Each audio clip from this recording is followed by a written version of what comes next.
Viewers আসসালামু আলাইকুম। আমার আব্বু ব্যাক পেইনের জন্য হিজামা নিচ্ছে।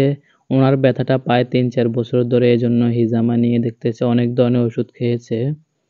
তো হিজামা কিন্তু এটা একটি সুন্নত তরিকা চিকিৎসা রাসূল সাল্লাল্লাহু আলাইহি ওয়াসাল্লামের যুগ থেকে চলে আসছে এবং আমাদের রাসূল সাল্লাল্লাহু আলাইহি ওয়াসাল্লামও বলেছেন যে হিজামা নেওয়ার জন্য। তো এই সম্পর্কে শাইখ আহমদুল্লাহ কি বলে আপনারা শুনুন। হিজামা হলো সুন্নাহ সম্মত একটা চিকিৎসা। কি সম্মত চিকিৎসা?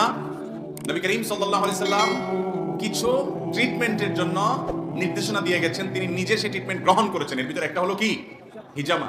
আজকাল সেটা কাপিং থেরাপি এবং হিজামা বিভিন্নভাবে আলহামদুলিল্লাহ করা হয়ে থাকে। শরীরের মধ্যে বিষাক্ত বিভিন্ন রক্ত, দূষিত বিভিন্ন রক্ত, এগুলো বিভিন্ন উপায়ে বের করে আনা হয়। এর মাধ্যমে আল্লাহ রাব্বুল আলামিন অনেক রোগ থেকে মানুষকে মুক্তি নসিব করেন। কিছু কিছু রোগ আছে যে রোগগুলো থেকে মুক্তির কোনো পথ খুঁজে পাওয়া যায় না। বিশেষ করে অনেকে ব্ল্যাক ম্যাজিকের শিকার হয়, জাদুর শিকার হয়, অনেকে প্রচন্ড ব্যথার রোগে আক্রান্ত